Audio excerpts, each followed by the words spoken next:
Good morning, guys. It's about 5 a.m. We're at the airport. Our flight leaves in about an hour and 20 minutes. Let's go inside and check out the airport. We start our trip at the Aspire Airport Lounge, which was a little busy since everyone wanted to get their caffeine kick before the early morning flight. I myself, not a coffee drinker, had some tea and a waffle. Shortly after, we boarded and took off to our destination.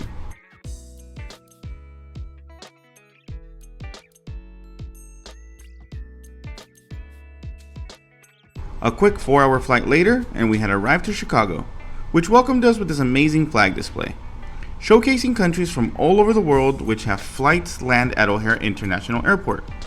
We picked up our luggage and we were on our way into the city, and got our first glance at the beautiful skyline.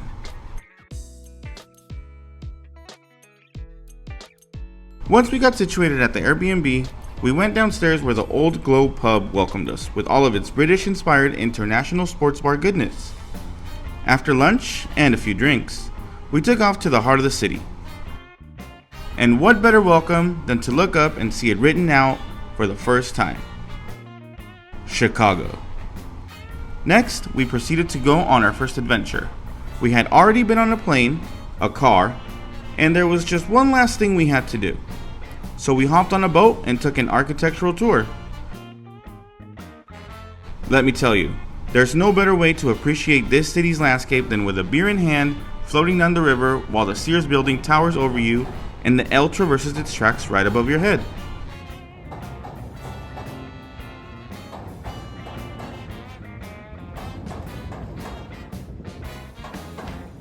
After that amazing experience, we took to the streets which we had just floated under, past an Apple store, which I had to pay my respects to, and continued on to an amazing rooftop bar. I had already been under and on the streets, time to go above, and boy were we up there. Just listen to that wind.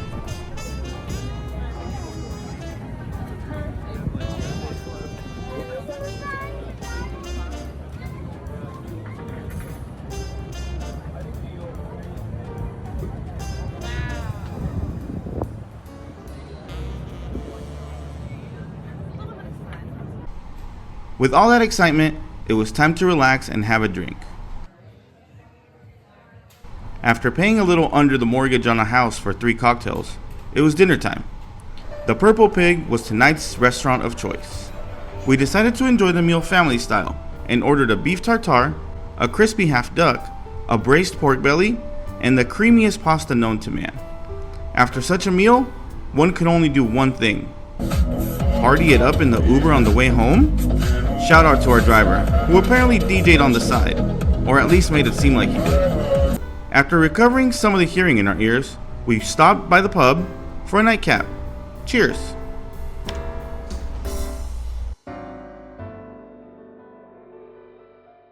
Day 2 in the Windy City. We started bright and early with a walk down the streets. Have you ever heard of cicadas? I had forgotten how loud they are. Take a listen for yourself.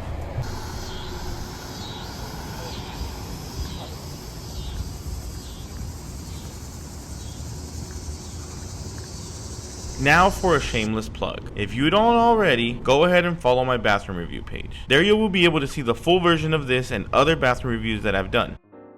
As we kept on walking, I noticed that all the houses around the area had stoops. I have been living in San Diego most of my life, and I have never seen a place with so many stoops. After stoop watching, we grabbed some food at Al's Beef and got to see the trains go by.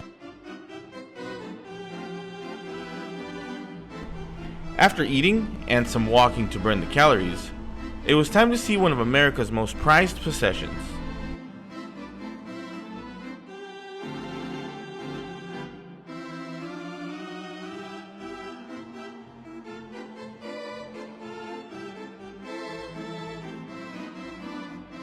Wrigley Field.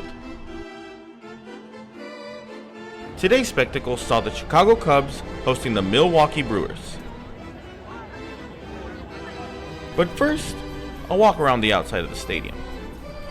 There you can purchase your not so official souvenirs, shirts, hats, and even buy an off-brand seat to watch the game. Some of the high-rises that share the street with Wrigley have set up bleachers on their rooftops where you can watch the games from. Of course, if you are going to sit in the bleachers, you have to stop by Murphy's for a drink first, an institution for all those in Chicago who come watch the Cubs. With that being said, it's game time, so let's go inside. Look at this 111-year-old stadium. She doesn't look a day over 100. You can still see the support beams in the sitting sections from when it was first built, not to mention the traditional old school scoreboard. What is also tradition here, the beer snake. You can see people in our section were really getting into it. How about we come back to that later and check in on the game instead? Well, it's the top of the 5th. The Cubs are losing 2-0 against the Brewers, but it's a good game. It's a pretty nice stadium. We'll see what the rest of the game has in store for us, so stick around. Ah, there's the beer snake, thriving in all of its hoppy goodness. I think those people got their letters jumbled and flipped the B in Cubs and came here for the Cups instead.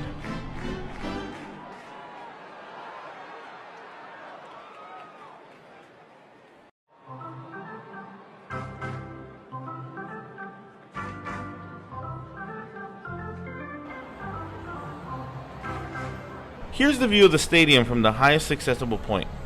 It was a packed house for this Thursday afternoon game. It's nice here.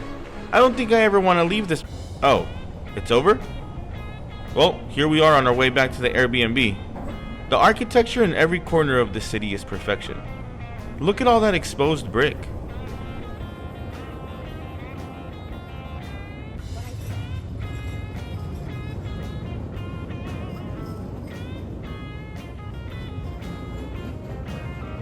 Goodbye, train. We will see you later on this trip. But for now, it's time to eat. We went to a local Thai food place and got us some yummy ice cream for dessert. Here at Bartleby's, they make their ice cream, baked goods, and cakes in-house.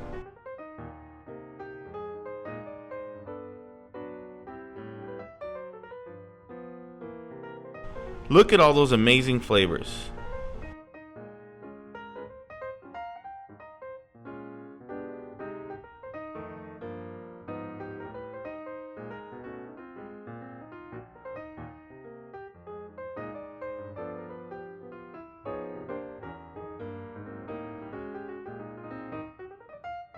Here's one of their artists at work. I'm sure she made the brownie I ate because it was delicious.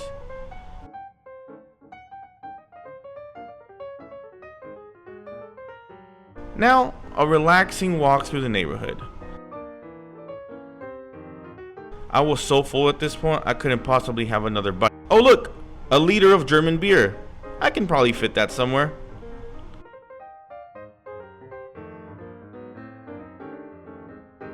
All I could do back at the apartment was look out the window and question my choices.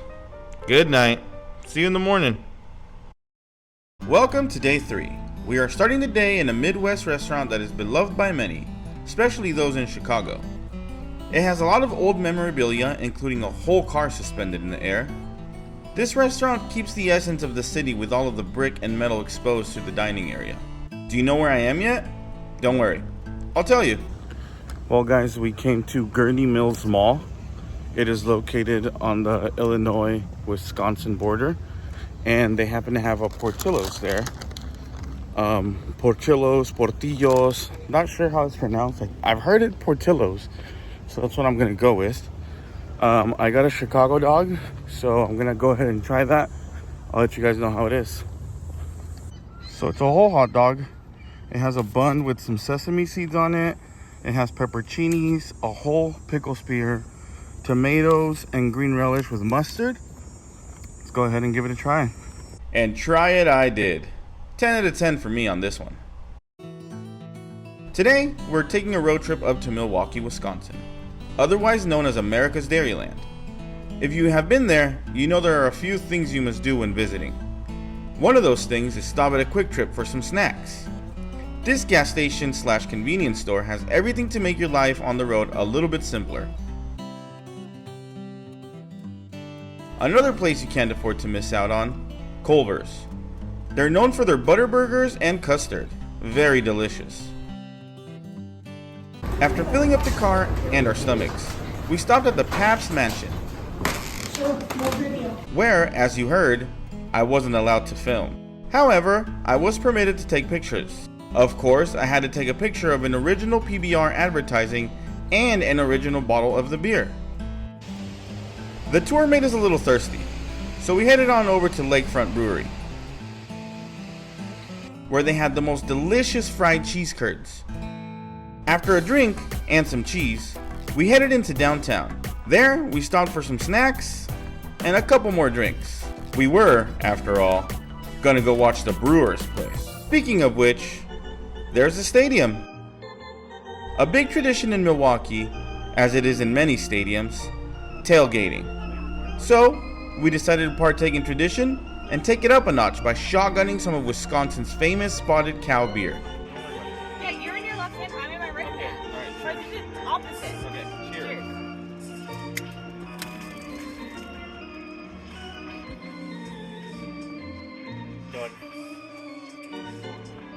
He beats me every time. After crushing the competition, it was time to immerse ourselves in the crowd and make the short walk into the stadium. American Family Field took my breath away immediately. It is one of the most beautiful sports venues I have stepped foot in. I really do recommend watching a night game here when the roof is open.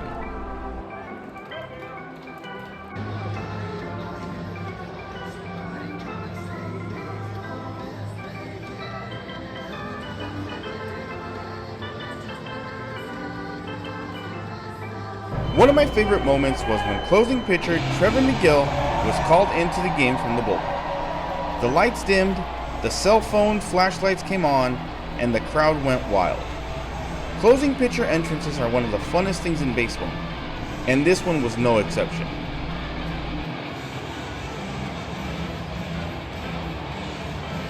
Before we left the state of Wisconsin and made our way back into Illinois, we stopped at Leon's world-famous frozen custard. The building and machinery look old school, which makes the experience so much better. I went with a cookies and cream custard and a hot dog for the road. Road to where, you may ask? Well, to get more food, of course. Pequod's deep dish pizza, to be exact. So fluffy and airy, kind of like a pillow. And speaking of pillows, it's time to call it a night after this one. I'll see you guys tomorrow. We are starting day 4 on the road. Where we are headed to today, you may ask? The answer is simple. We are driving 2 hours east of Chicago to the wonderful beach town of New Buffalo, Michigan. Here's our first checkpoint, the Indiana state line, which welcomes us with this awesome interstate sign. Most people wonder what there is to see in Indiana. The answer? Cornfields. For now, we have to stop to fuel up. Love's Travel Stop, with its super cheap gas, is the place of choice.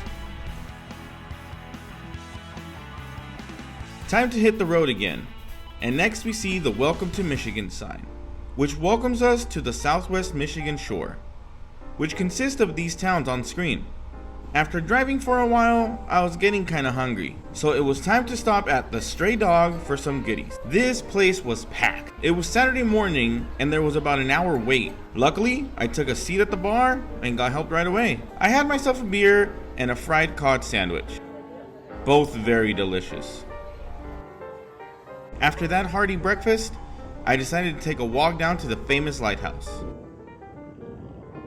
There it is, standing tall above the beach. And yes, I did say beach.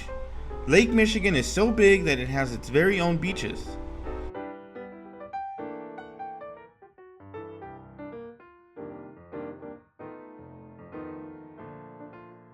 You can see people driving their boats back from a morning of fishing. I wonder if they caught anything. I was getting very hot at this time of the day, so I decided to head over to the town's infamous ice cream parlor. Oinks!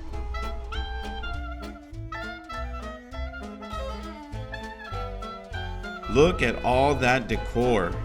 It extends from wall to wall and from floor to ceiling. They have old ice cream scoopers, shake mixers, toys, stuffed animals. They also have a wall with dates that celebrities have visited.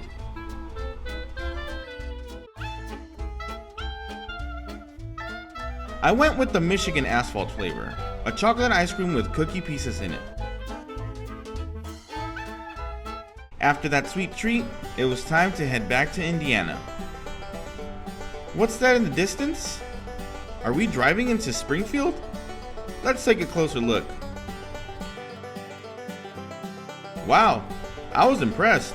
I had never seen a nuclear plant in person. Not one that looked like this anyway. I continued down the side streets to see what other cool things I would run into. And boy was I not disappointed.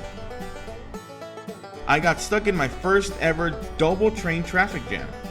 I know for most people waiting with me this was just everyday life, but for me, it was something spectacular to experience.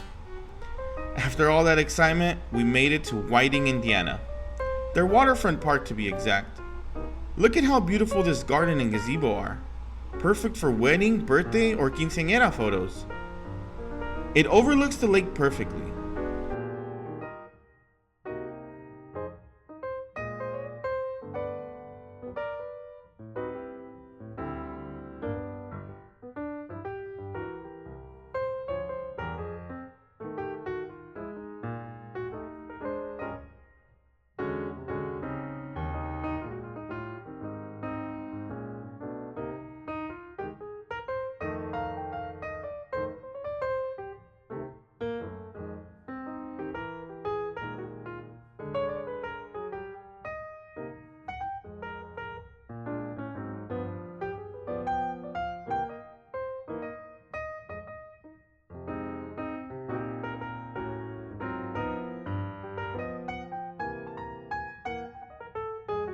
If you squint your eyes just enough, you can see the Chicago skyline.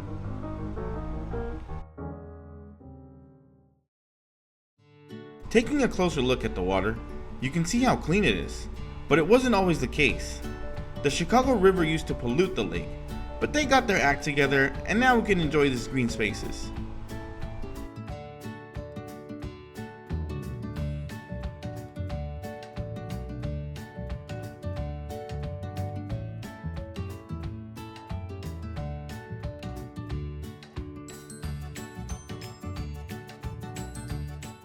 Oh my god, will this train move already? I've already seen this. Also, some floating fire or something, I don't know. Back to Chicago we go, and it's time to eat once again. What better place than Birreria Ocotlan? This place was bigger than what it looks like from the outside, and it had plenty of seating. I ordered 2 birria tacos, 1 cabeza taco, and 1 quesabirria. Walking out of the restaurant, music caught my attention. I walked to the parking lot next door and realized there was a concert going on.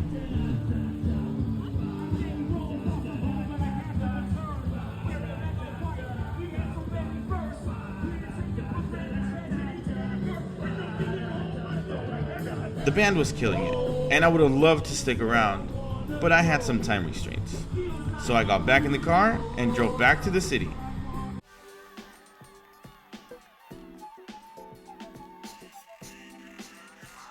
Look at her. She looks amazing any time of day and from all different angles.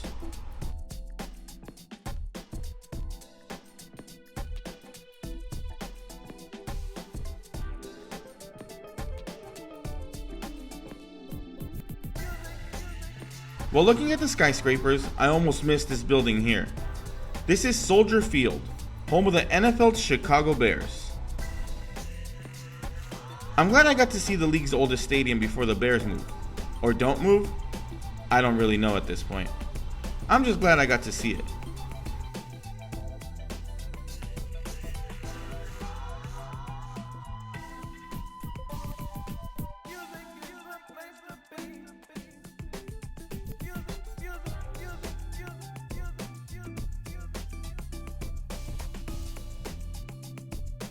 I also got a chance to see the fountain during showtime, but we will get a closer look at that tomorrow. After making a pit stop at the Airbnb, we made it to Wrigley Field, home of the Chicago White Sox. Today they are facing off against the Minnesota Twins. Here you can see Jordan Leisure warming up, and as my friend Emily would say, you can't spell pleasure without leisure. After a quick 7.5 innings, it was time for the 7th inning stretch.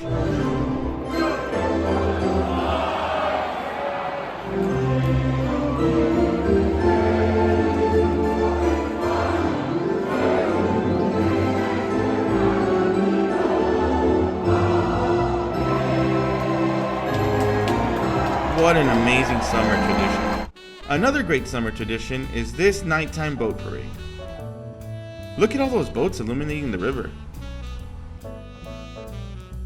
Lastly, a nightcap. A frozen custard nightcap, that is. And with that, we say goodnight. Until tomorrow. I began the final day of this adventure with huevos rancheros before boarding the L. We wanted to explore the city center before we took off, and what better way than to take the train and immerse ourselves in the concrete jungle once more. The sunshine bouncing off the river and reflecting off the skyscrapers welcomed us back into downtown. So we decided to take a walk and see some of the landmarks we had not gotten to yet. This is the Clarence F. Buckingham Memorial Fountain. It is located in what is commonly referred to as Chicago's front door. This area gets its name because it is located in the center of Grant Park. The fountain was donated to the city in 1927 by Kate S. Buckingham in honor of her brother, making it 2 years short of a century old. Next, we took a walk down the wonderfully shaded walkway towards our next landmark.